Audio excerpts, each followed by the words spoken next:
Hello everyone, so for the continues of the report, so we will continue to the part on Jeremy Bentham on the year 1748 to 1832. So he was influenced by both by Hobbe's account of human nature and Hume's account of social utility. He famously held that humans were ruled by two sovereigns, which is the pain and pleasure. Bentham also promulgated the principle of utility as the standard of right action on the part of governments and individuals. Actions are approved when they are such as to promote happiness or pleasure and disapproved of when they have a tendency to cause unhappiness or pain.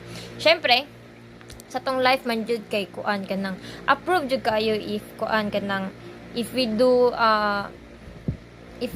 things nga can make us happy and kanang maka-pleasure sa toa like working hard, so approve jud kay na, diba? And disapprove of when they have a tendency to cause unhappiness and pain. Syempre, if kanang makakos sa toa harm, disapprove man jud na kanang bitang makakos jud sa toa kanang not good for ourselves bitaw. So Bentham viewed liberty and autonomy as good, but good instrumentally, not intrinsically. So thus, any action deemed wrong due to a violation of autonomy is derivatively wrong on instrumental grounds as well. So, syempre, liberty, mayo siya sa tuang life, pero dili siya necessary. Kay, sa tuang naman dyan nag-depend ang good and bad decisions. So, on Bentham's view, the law is not monolithic and immutable. Since effects of a given policy may change, the moral quality of the policy may change as well. So, once nga na mabago, syempre, tanan mabago yun na. So, a law that is good at one point in time may be a bad law at some other point in time. So, syempre, diba, tinuod yun nga, sometimes law is good for us. Most of the time. Pero sometimes, it can be a bad. Kaya, syempre, murag siguro sa authority, makuan yun na to na sa authority nga kanang abuse of authority. Moto siya. So, thus, lawmakers have to be sensitive to changing the social circumstances. So, to be fair to Bentham's critics, of course, they are free to agree with him that this is the case in many situations, just not all, and that there is still a subset of laws that reflect the fact that some actions are intrinsically wrong, and regardless of consequences, Bentham is in the much more difficult position of arguing that effects are all there are to moral evaluation of action and policy. So, napay sa katao, which is si John Stuart Mill, on the year 1806 to 1873. He was a follower of Bentham, and through most of his life greatly admired Bentham's work, even though he disagreed with some of Bentham's claims, particularly on the nature of happiness. To this end, Mill's hedonism was influenced by perfectionist intuitions. There are some pleasures that are more fitting than others. Intellectual pleasure are of a higher, better sort than the others, than the ones are merely sensual and that we share with animals. So, di ba, sa toa mas kita jud ang pinakataas og intellectual mga tao compared to the animals. But even though higher ta, we must dili mo gud ma-connect ang animals ug ang humans intellectual. So, like Bentham, the good still consists in pleasure. It is still a psychological state. There is certainly that similarity. Further, the basic structure of the theories are the same by Donner in 1991. While it is true that that Mill is more comfortable with notions like rights, that does not mean that he in actual rejected utilitarianism. The rationale for all the rights be recognized is utilitarian. So Mill's version of utilitarianism differed from Bentham's. Also in that he placed weight on the effectiveness of internal sanctions. Emotion like guilt and remorse which serve to regulate our actions. According to Mill, we are the sort of beginning that have social feelings for others, not just ourselves. So we care about them, and when we perceive harms to them, this causes painful experience in us. Syempre, which is sometimes yun, may bisan ako may experience na ako nga, mas i-prefer pa na ako ang situation sa ubang tao kaysa sa akong self. Like, ako na lang mag-adjust para dili siya masakitan or dili siya ma-painful, dili siya mag-suffer. Ano bitaw bala ako mag-suffer. Muna siguro si kang Meal nga. Kuan jud siguro sa iya nga part, mas priority niya ang others feelings than ourselves, than his own self. So when one perceives oneself for to be the agent of the harm, the negative emotions are centered on the self. One feels guilt for what one has done, not for what one sees another doing. So, mas mag-guilty ta, no? Mas mag-guilty ta sa atong gibuhat kaysa sa atong nakita.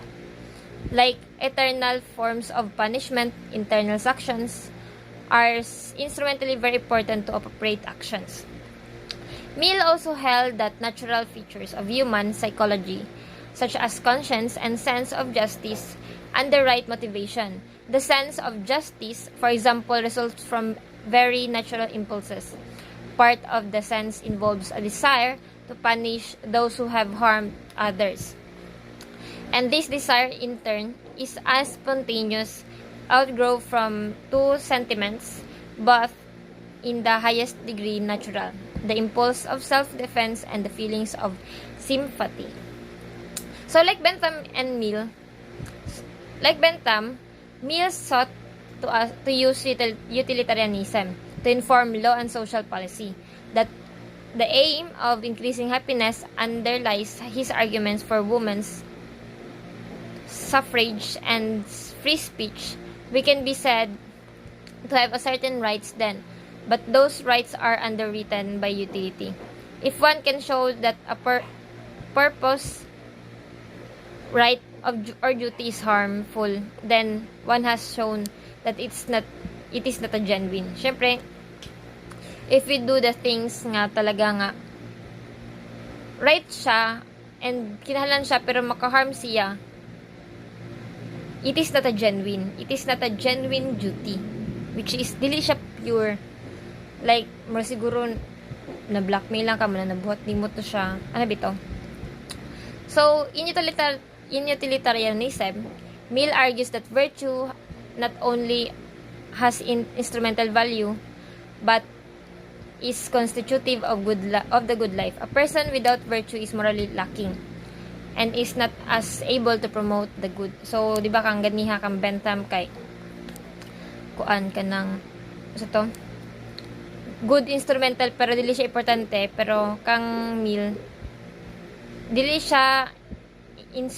lang siya instrumental, pero as long as you are a person that has a good virtue, it is it is able to promote the good. So utilitarianism is a philosophical view of theory about how we should evaluate a wide range of things that involve choices that people face. So, among the things that can be evaluated are actions, laws, policies, and character traits and moral codes. Utilitarianism is a form of consequentialism because it rests on the idea that it is the consequences of results of actions.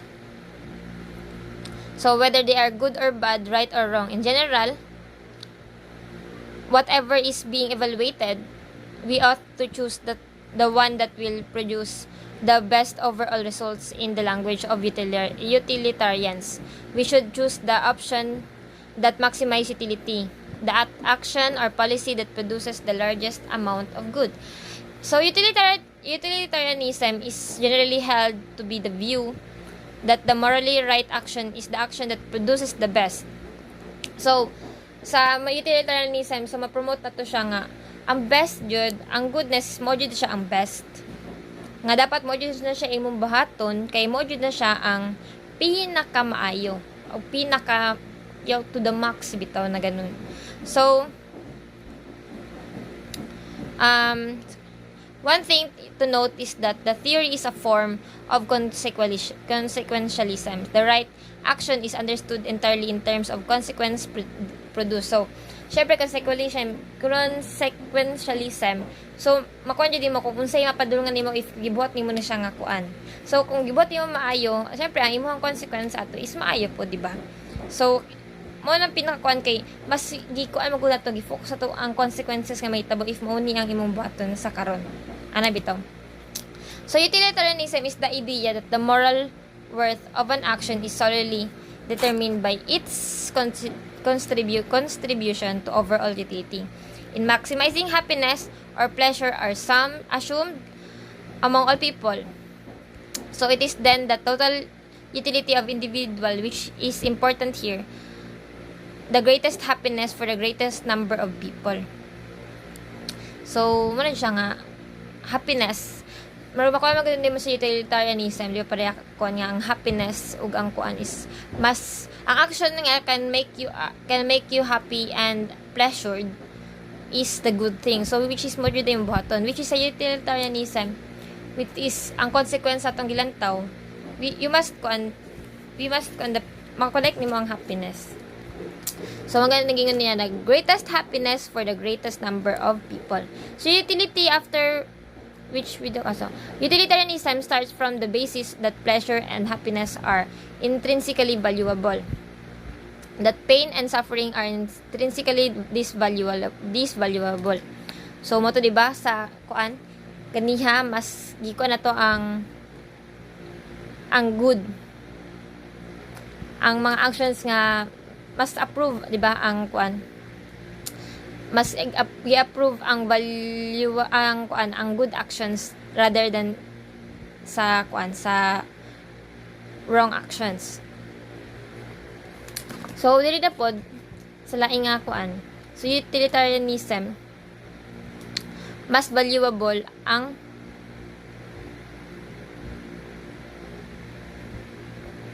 pleasure and happiness. And this valuable naman ang pain and suffering. So this focus on happiness or pleasure is as the ultimate and of moral decisions make is a type of hedonism.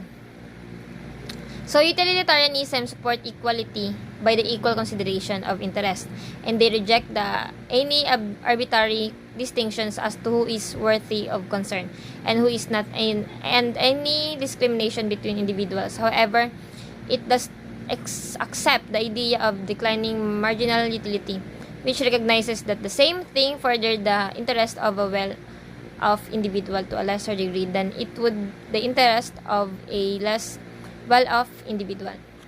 So utilitarianism believe that the purpose of morality is to make life better by increasing the amount of good things such as pleasure and happiness. Diba? Ganiha kuan approved din karon valuable valuable din karon is kuan siya kanang increase the amount of good things that such as pleasure and happiness in the world, and decreasing, so ganiha disapprove then disvaluable og decrease the amount of bad things such as pain and unhappiness. So they reject moral codes or systems that consist of commands or taboos that are based on customs, traditions, or orders given by the leaders, or supernatural that are based on customs, traditions, or orders given by leaders or supernatural beings. Instead, utilitarians think that what makes a morality be true or justifiable is its positive contribution to human and perhaps non-human beings. Since the early 20th century, utilitarianism has undergone a variety of refinements. After the middle of 20th century, it has become more common to identify as a consequentialist, since very few philosophers agree entirely with the view proposed by the classical utilitarians, particularly with respect to the hedonistic value theory. But the influence of the classical utilitarians has been profound not only within moral philosophy, but within political philosophers and social policy. So that would be all. Thank you.